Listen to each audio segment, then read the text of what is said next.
panels, and we're all really excited that you could join us for this particular set of presentations.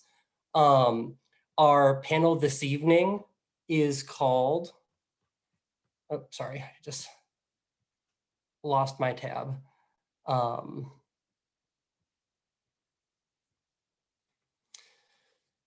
Black Women Protest Power and Visibility. Our first presenter this evening is going to be Kaela Carter. Kaela Carter is a recent graduate of UNCG. Congratulations, as of 2020. She's originally from Charlotte, and she is an aspiring music journalist and entertainment blogger. I presume that those interests are informing her paper that she's going to be presenting for us today. We Aren't Invisible, Black Women, Their Role in Television and Reflections on the Representation in Media. So without further ado, I will turn it over to Kaela. Thank you, RJ. So I can't see you guys, but hello. This is actually a paper I wrote in my last semester at UNCG for my pop culture and identity class. We were asked to keep a journal of just all the media that we consumed in a 24-hour period. And then based on that media, we were told to just reflect on some things that we saw. So this is my paper. When viewing any sort of media, I now cannot help but to view it through a communications lens. The majority of media that I consume is woman-centered, which I prefer, but just how much influence does this really have on my life? While keeping an activity journal on how much time I spent interacting with different mediums of entertainment, I noticed a commonality. In this paper, I will analyze how women are portrayed in television and in film, and as a result, how it affects my social identity. ABC Network's Grey's Anatomy is currently the longest running medical drama on television. The critically acclaimed show has always been praised for its culturally relevant and beautifully written storylines. While the show has been running since 2005, thanks to the online extension that includes streaming services like Hulu and Netflix, viewers are now able to make their way through 15 years worth of episodes in a few months, provided they binge watch. This is how I first began to watch the show during the winter break of my freshman year of college and am now caught up to the regular season. While Grey's has assumed many accolades over the years, I enjoy it because it is one of the few shows up until recently where there are Black women main characters. As a young Black woman, seeing women who look like me on a major television network gives me a sense of pride. Dunesi describes representation as being the process of depicting or recounting something in some specific fashion that requires special interpretation. On this particular show, there are three major characters played by Black women: Maggie Pierce, head of cardiology; Miranda Bailey, chief of surgery; and Catherine Fox, owner of several medical centers, including Grace Sloan Memorial. All of these women are extremely brilliant, regal, and so brave throughout their tumultuous storylines that follow their love lives and careers. When journaling my activity, the first thing that came to mind when I reflected on watching this show is how it is even possible to see not one, but three Black women in such prominent roles. After watching a video on media literacy, I immediately thought about who is behind creating this content. Shonda Rhimes, a Black woman, is the creator and main writer of this show, so it makes sense why she would make the choice to have these women as major staples. She was also the creator of the show Scandal, which was the first show to have an African-American woman lead in almost 40 years. In Network News and Racial Beliefs, author Travis Dixon evaluates the correlation between how national news outlets present news about African Americans and their perceived stereotypes as a result. He deduced from findings that African Americans typically occupy roles as poor people, loud politicians, and criminals on network news. Although this show is fictional, I believe that being able to see African Americans in such a positive and groundbreaking role versus as criminals and poverty stricken not only challenges the stereotypes placed upon my group of people, but empowers us and shows us how we are so much more than dramatic headlines. For a show like Grey's to have stayed on air for so long, there have to be new characters and stories introduced constantly to keep viewers interested.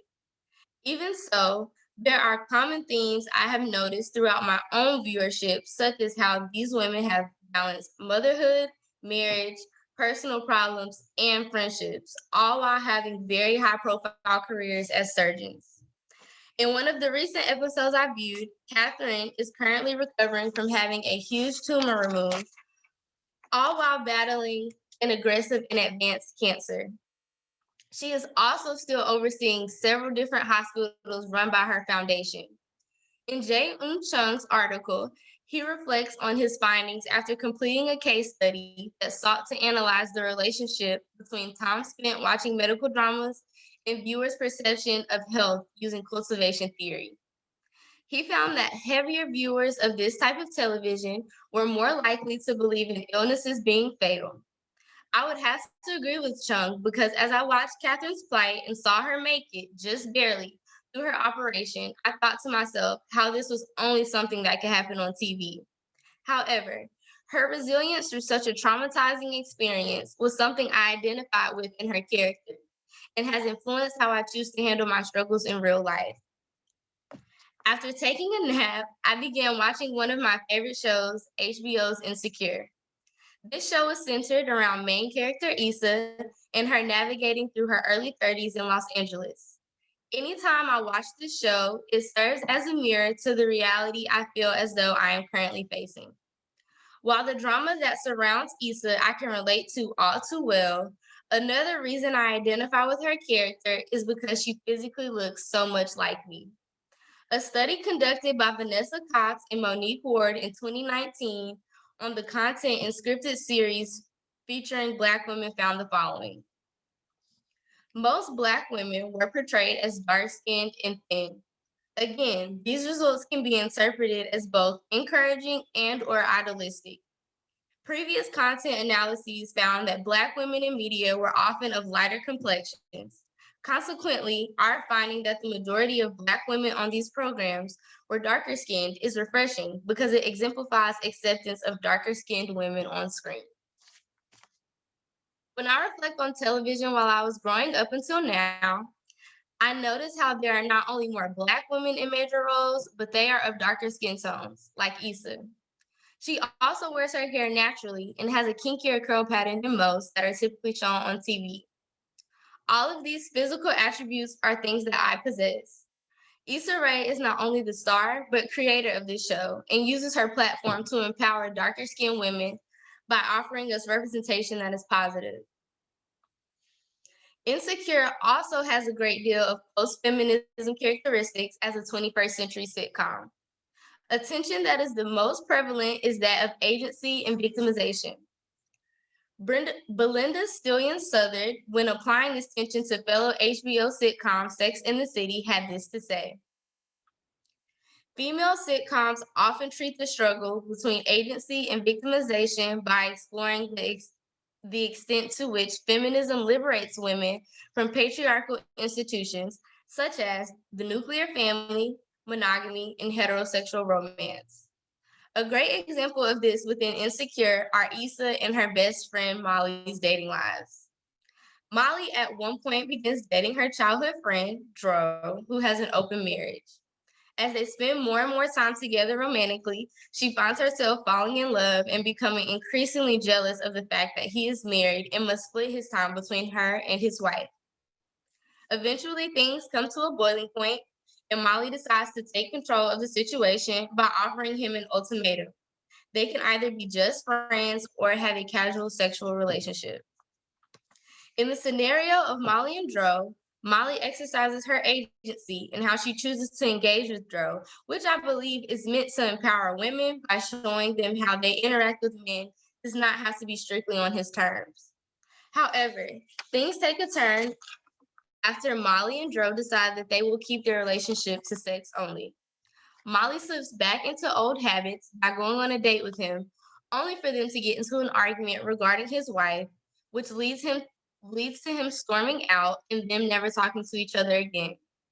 While Molly made the rules for her dealings with men and what she perceives to be her best interest, Dro still chooses to walk away. In watching this scene, I reflected on my own potential relationships and need to be in control, like Molly.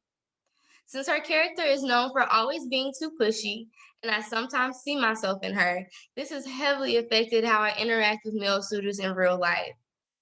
While I do advocate for what I think is in my best interest with them, I never give ultimatums or enter into situations with them that I do not get a good feeling from. In conclusion, the media that I purposely consume influences my social identity through representation and post-feminism ideals. I take the storylines I see portrayed through these two shows and can see so much of the real life situations I face. I either am able to find ways to avoid the mistakes these characters experience, or at least feel seen and not alone when I watch them go through similar situations. The only thing that I like to keep in mind is that while art imitates life, these are still fictional stories that are being created, and there are so many variables in my real life that will cause things to never be solved as fast as they would in a 60-minute episode. Thank you.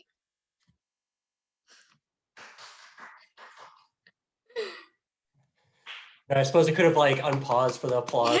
Actually, like you get some kind of gratification, right? Yeah. Thank you, Thank Kaela. That was really wonderful. I'm now going to turn it over to our second panelist, Candice Nance, who is going to be presenting her paper, Kandakis Amanirenas, the Kushite Queen.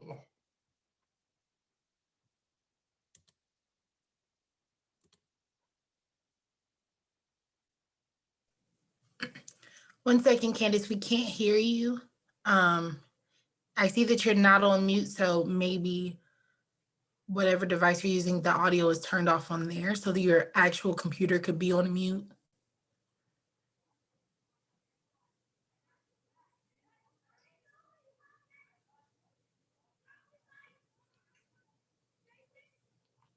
No.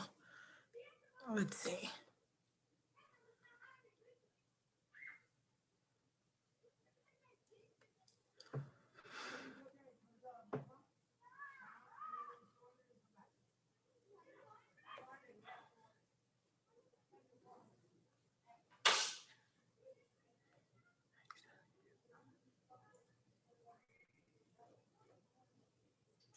Okay. Oh, no. We still can't hear you. I don't think that it's a Zoom thing, only because I think you're unmuted, but I'm not sure. Do you have any, like if you have headphones connected, it could be going to like headphones, or if anything is connected to the computer. Okay, everyone, just give me one moment. Feel free, Kaela, if you wanted to answer some questions. Candice, I'm gonna drop my cell phone number in the chat and just give me a call, okay?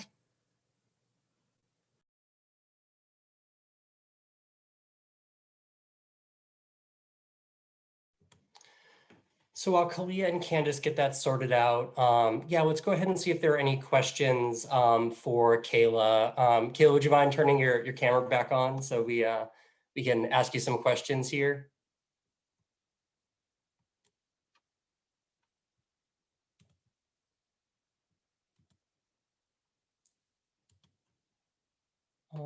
Thank you. Okay, yes, sorry. It would not let me unmute myself. Okay. Okay. So our first question is from Marlis Whitley, who would like to know, she said, I loved your presentation, Kaela. I'm curious, do you think that we are in a kind of golden age of Black media content in regards to the representation we are getting? Or do you think we still have a ways to go? I definitely think that we are still only hitting the tip of the iceberg in terms of like Black media. I love that especially like Netflix, somebody I just saw put in the chart, Shonda and Bridgerton, like, yes, Bridgerton's so great. But I definitely think we are like just hitting the tip of the iceberg or the very beginning of just seeing not only Black people represented on screen, but also behind the scenes. So a lot of Black directors, a lot of Black producers on, and you know, definitely those people behind the scenes are what are pushing for representation like on screens. I don't know if you guys are even familiar with this, that Jay-Z took over the entertainment at the Super Bowl. So this was the first Super Bowl where all three performers were Black. And I think just people really getting in those doors behind the scenes is like what's causing us to be able to have so much of this great, you know, Black excellence and Black content. So I'm just happy to definitely be living at a time where it's becoming more of a standard. Like we don't have to go so hard searching for it.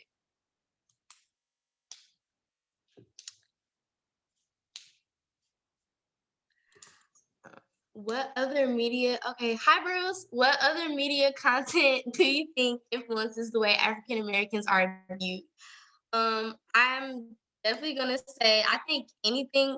So mainly the news, but especially I would think reality TV is a big idea of where people think like Black people as a whole maybe get their stereotypes from, how we are portrayed on reality television.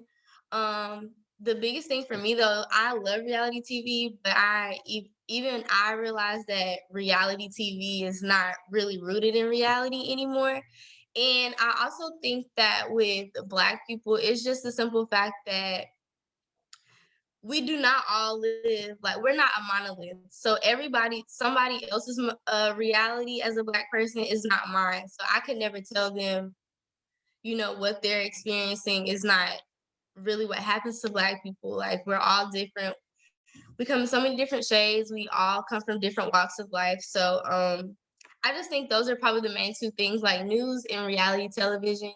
And then just even before I guess it's like golden age, you were just touching on like how people were portrayed in certain movies and on certain shows definitely influences how we're like people's stereotypes of us. Oh, Brenda Chisholm. Hi grandma. Where do you think this field is taking you? As RJ stated, I do have a big passion for music and entertainment. So I would just love to be able to write more stories about people who look like me and just kind of shed, I guess, like a reality. So I really like learning about people behind the music and behind the content that you produce, whether that's acting and you know, singing. Like people also have lives outside of that. So I would just love to be able to collaborate with people more on content that just showcases people as multifaceted.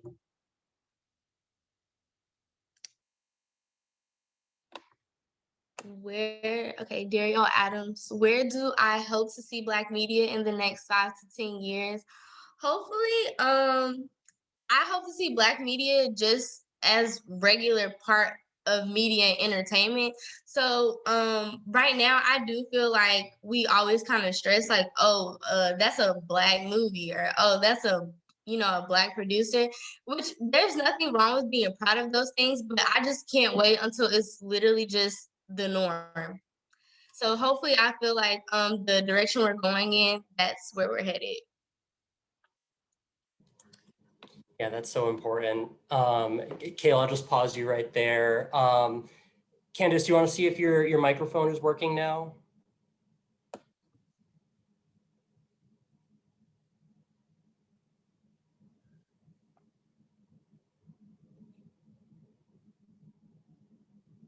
Hold on one second, guys. Sorry, we're still trying to. Okay.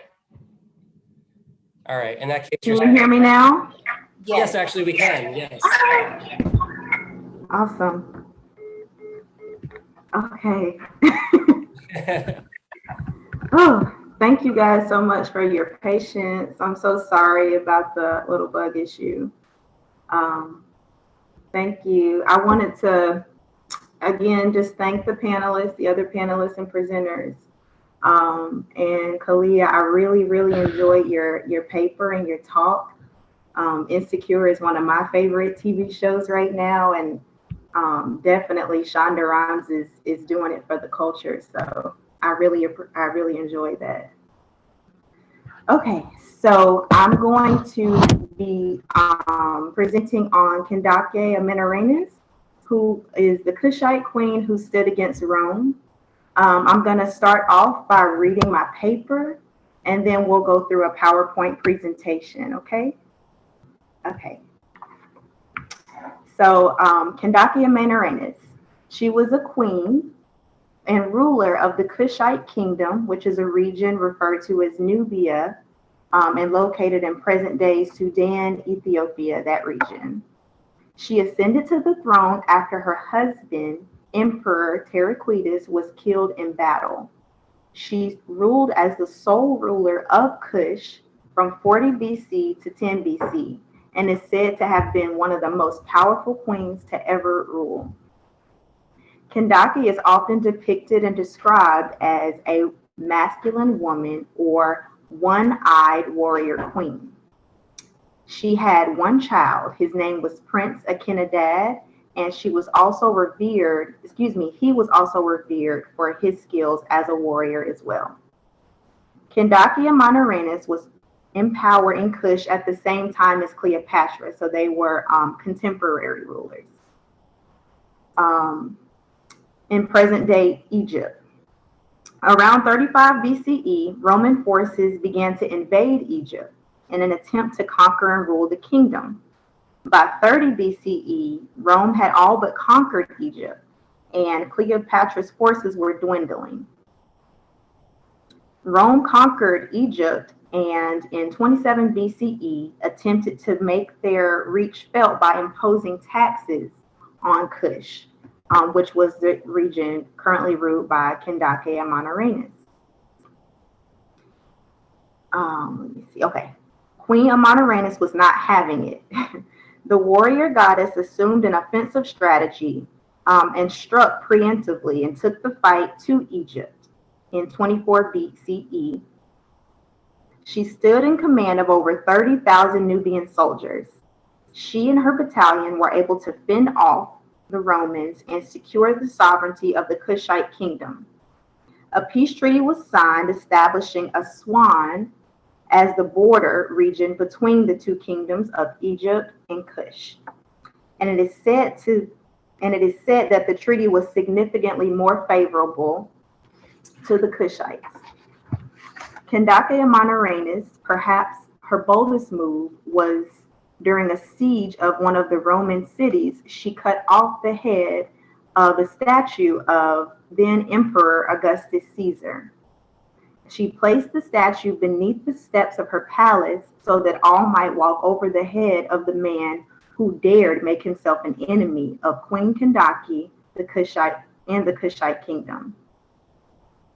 And another story, and this is a myth, so it's not necessarily rooted in documented fact, but it is a little myth surrounding her legend. She is said to have sent an emissary with a quiver of arrows and instructed him to read a letter addressed to Augustus Caesar. And the Roman officials state that it read something like this. This gift is from the Kandakis. If you want peace, this is a token of her friendship. If you want war, keep the arrows. You're going to need them.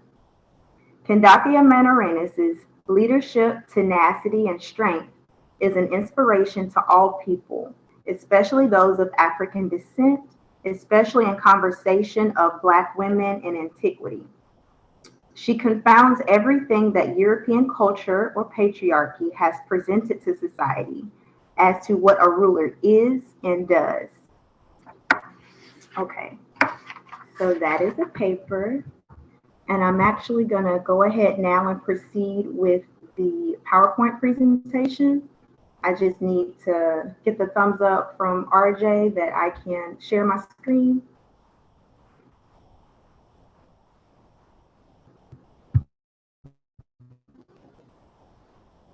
You guys seeing what I'm seeing?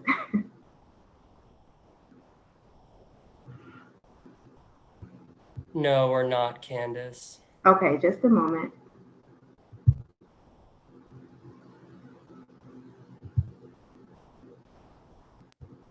Are you pressing the share screen at the bottom in green? Yes. And what are you saying when you press it?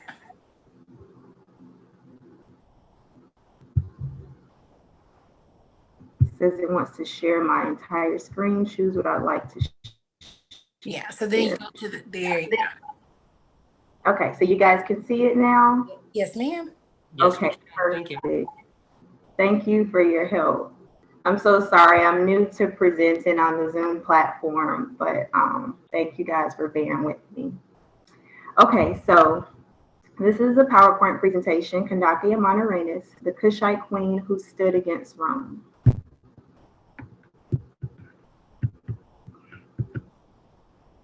Okay, so I want to start with the pronunciation and just telling you a little bit about what a Kandaki is.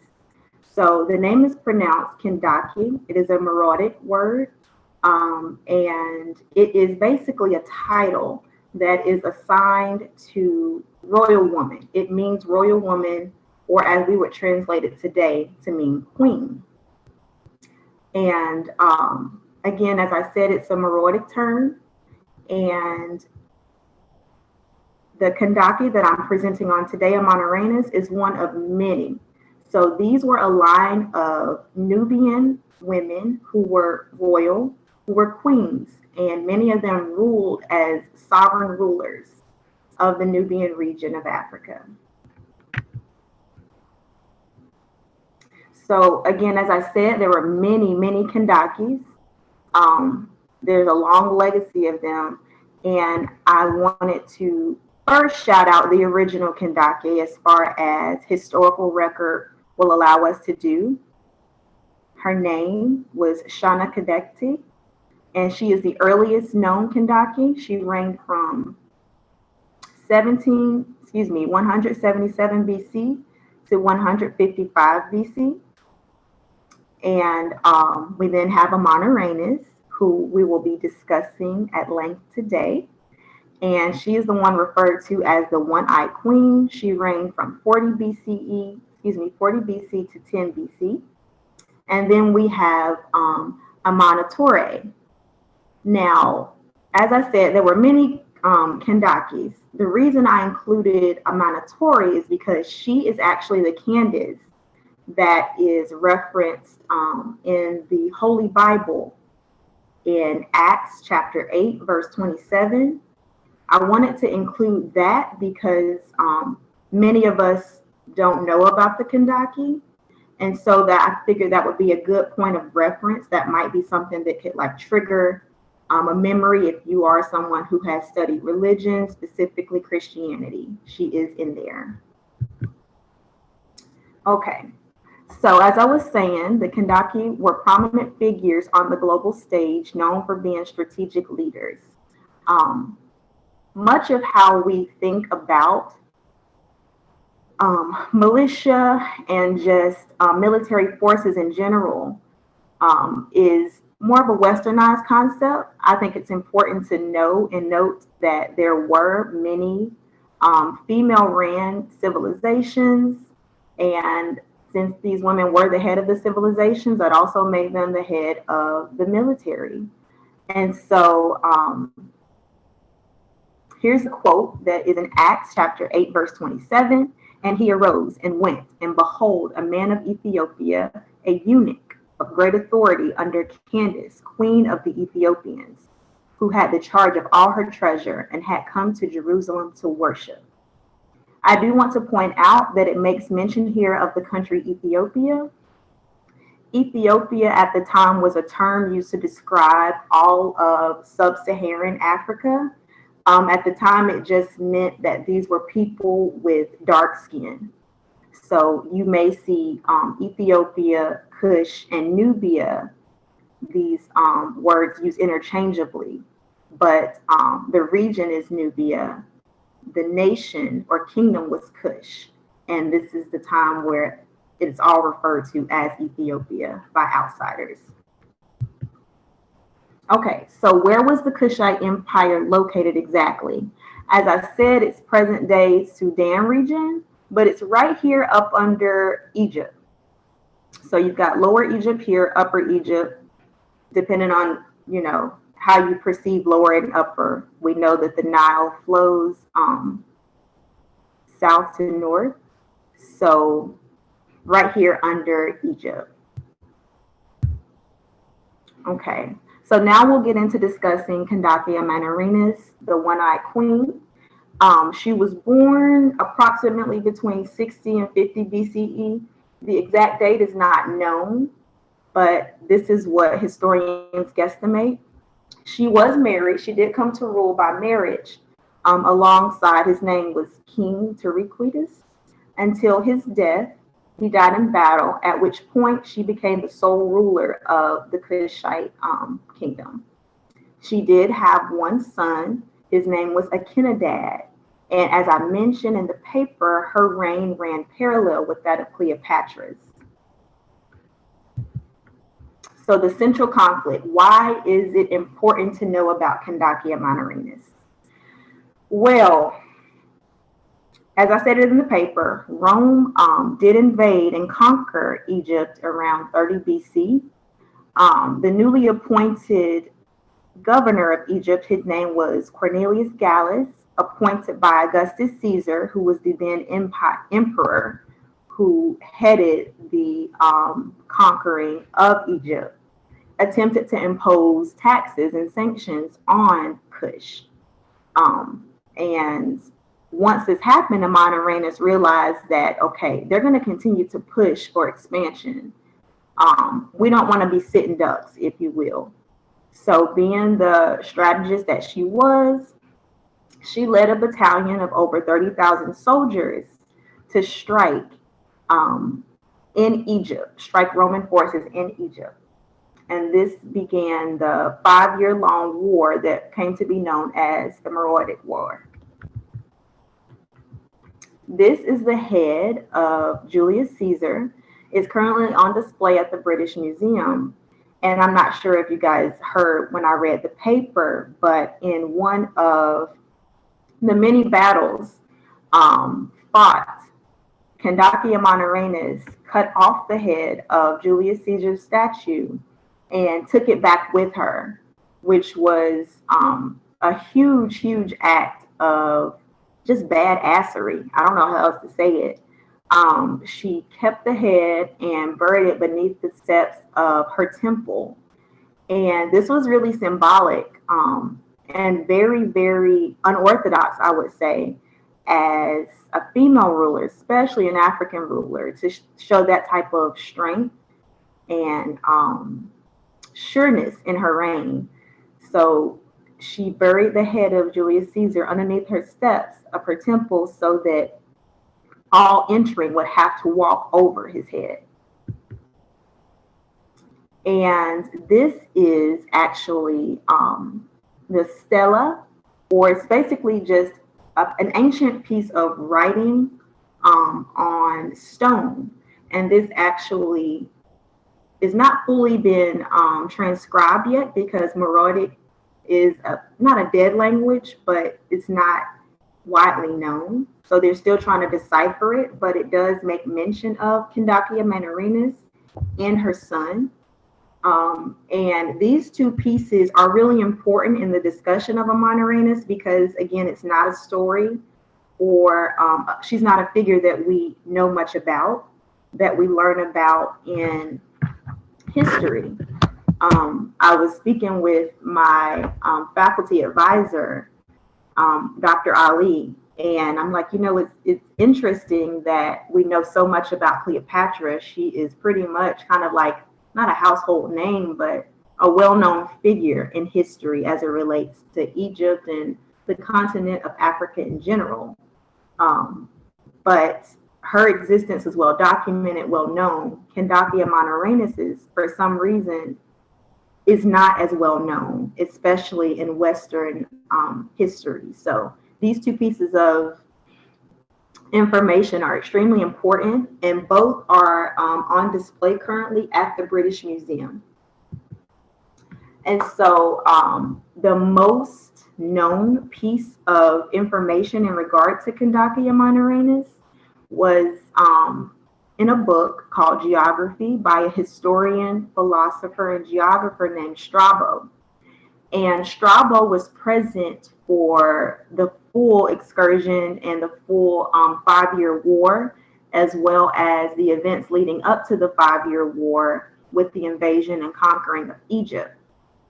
And he makes mention of Kandaki Amanirenas several times. And I'm just going to read just one of his quotes that kind of falls in line with the physical description that seems to be consistent with what we know about Kandaki. So among these fugitives were the generals of Queen Candice, or Kandaki, who was ruler of the Ethiopians in my time, a masculine sort of woman and blind in one eye. So again, getting to that description of her having one eye, which the other eye was lost in a battle during the 5-year Meroitic War. And she is always described as being masculine. I just take that as meaning strong, which she had to be strong. She was the leader of a very powerful kingdom. And yeah, that's pretty much it. I do also want to point out that Kandaki was actually a Meroitic word. It's been translated and Latinized to Candice, which is my name.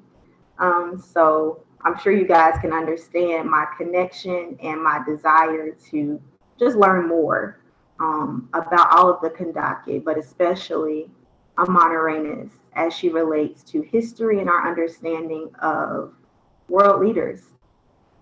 So yeah, thank you.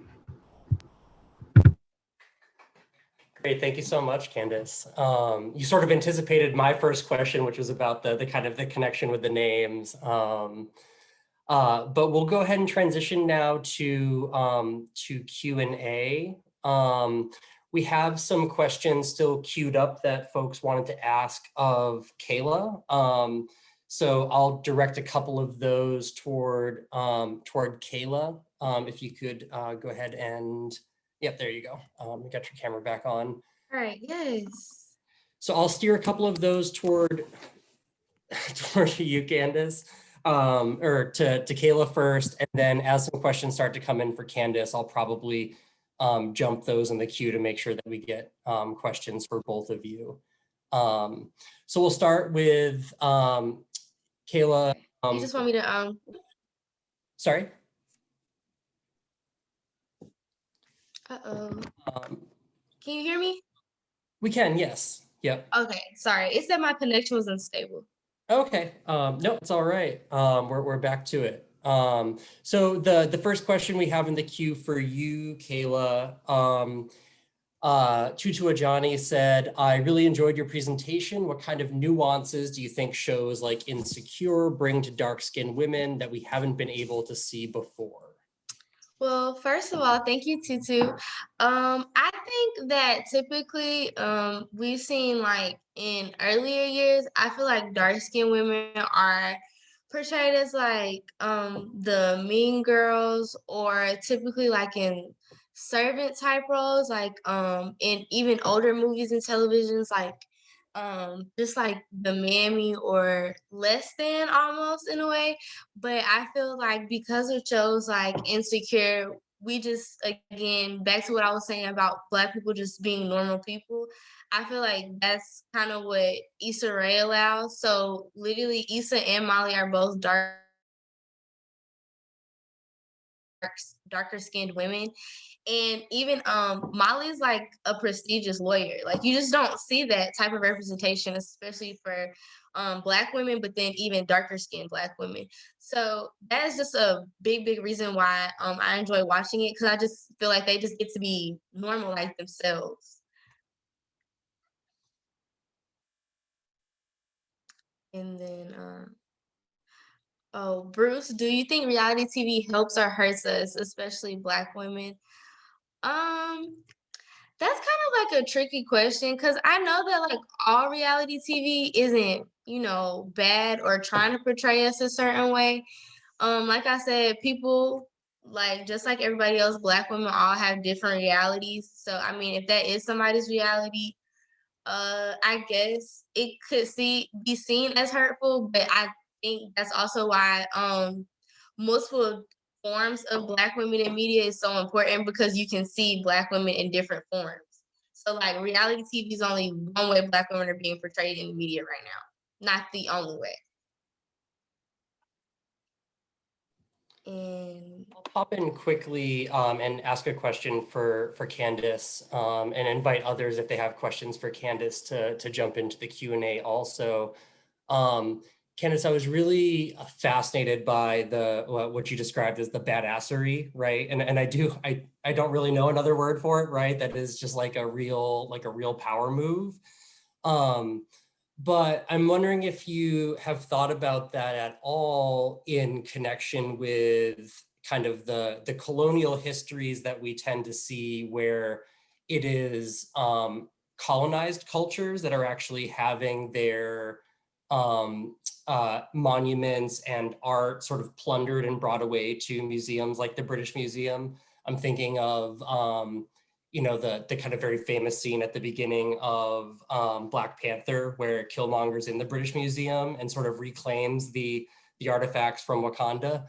And it's sort of this really powerful moment where there's a kind of speaking back to that history of colonialism being used to, plunder these sort of important cultural artifacts from cultures. And I'm wondering how you see this as part of that same history, or it seems like it's reversing the power relationship in some ways, but I was wondering if you could talk a little bit more about that.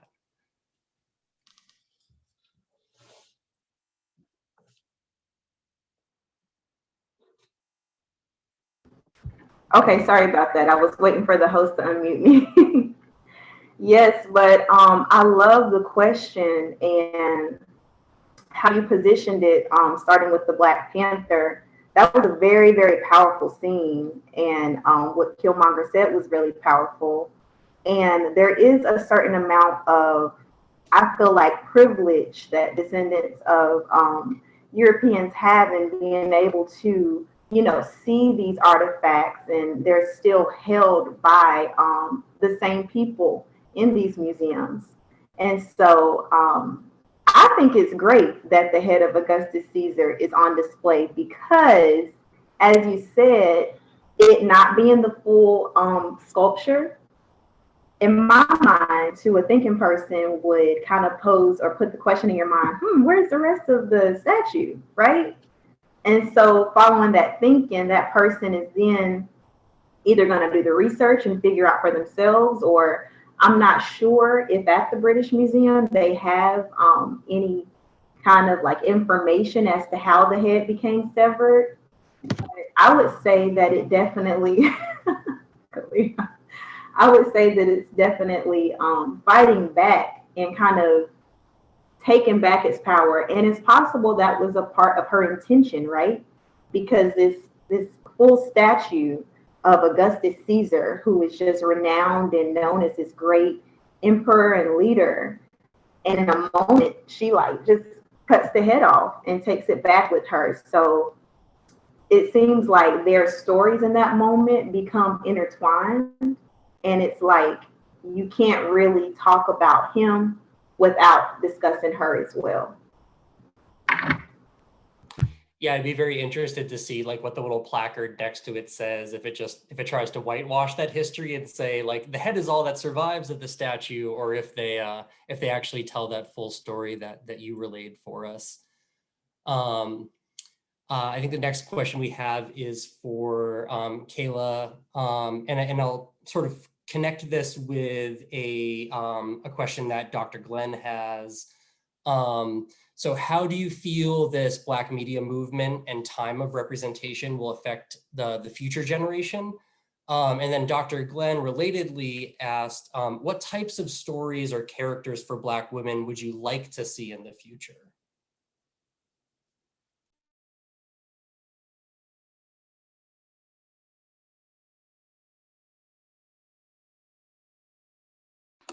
Thank you. Okay, hi, Dr. Glenn, thank you. I think, I'm sorry, the first question was, oh, how do I feel it will affect future generations, correct? Right. So I think that them being able to like grow up at a time where you can literally like it's a lot more common to see people that look like you on screen will be a big deal. I think representation is very important. I think you see a lot of people that grow up and are like the first in their field always talk about how they grow up never thinking they can do something because you've never seen it. And so I just think that for one, like being able to see Black people represented in so many different ways and in different type of characters on television or in the media will be really good for kids growing up because you'll be like, oh, well, you know, like if they can do it, then I definitely can do it. Like I didn't even know like Black people knew how to do such and such. So that's definitely a major reason why I think representation is so important, especially for future generations. Kids are the future. But also just moving forward in life, I would definitely like to see more Black women characters where they don't necessarily have to struggle as much as part of their plot and things. Because even with the shows I mentioned, like in one of my examples was like Catherine like having a huge tumor that could have potentially like killed her. Even on Insecure, like Issa goes through some like really dramatic things. So I would just like to see a lot more shows where like Black women don't, I guess, have to like suffer or go through like extremely dramatic trials before they, I guess, can like be deserving of like the positive and the good things that come out of life. I would just like to see them be able to live, you know, I mean, like life, you're gonna experience things, but just not, they don't have to, I don't want it to ever come off that Black women have to be beaten down on or like suffer first to receive good things out of life because I don't think that's necessarily the truth. So we've got one more question and I'll sort of add a little addendum for Candice to that as well. So Charlene Harmon asked, are there any other Black writers, directors, or directors that you that are working hard that you admire? And I'll sort of add to that and ask for Candice, if someone were to portray Kandakis Amanirenas in a biopic, they're going to make a movie about her, who would you want to see direct that or to portray her? So my biggest directors or Black writers right now are definitely just everything Shonda Rhimes is doing, especially since she signed her deal with Netflix for her production company to produce a lot of shows for them. And Ryan Coogler is like doing a really good job. I don't know if you guys have had a chance to watch Judas and the Black Messiah, but that's also who y'all were talking about Black Panther. That's also who directed Black Panther. So I think he's doing a really, really good job of just getting Black stories out there. So those were definitely two big, I guess, heavy hitters for me right now in media. Okay, perfect. I would like to add on, if I can, to what Kaela said. As far as Black writers and filmmakers right now, I would say to add to the list that you mentioned, Ava DuVernay, who's doing really, really important work in terms of just social reform, social movement in general, and putting Black faces, Black bodies on screen. Lena Waithe, who wrote and directed Queen and Slim, she's really dope too. So just to add to that. But who would I like to see portray Kandakis Amanirenas? Me. You know, no, but seriously, as far as someone who's already established as an actress, I would say Lupita Nyong'o. I love Lupita. I just love seeing her on screen. I I think she's amazing. Her portrayal in Black Panther, 12 Years a Slave, she's clearly a very physically strong woman. She has the phenotype of a person that would have come from that region. And she's actually closely related to that region. I believe she's from Kenya. And so she has that tie to sub-Saharan Africa or the Nubian region. So, yeah. Good answers all around. Yeah. Well, we are at time. I want to thank our panelists, Kaela and Candice, for some really amazing papers and some really engaging discussion. Thank you all for attending again here in the evening. There's one more panel today that'll be starting at 7 o'clock. So we hope to see some of you there as well. Thank you all for coming out. Thank y'all. And I'll applaud you out because no one else can. Thanks.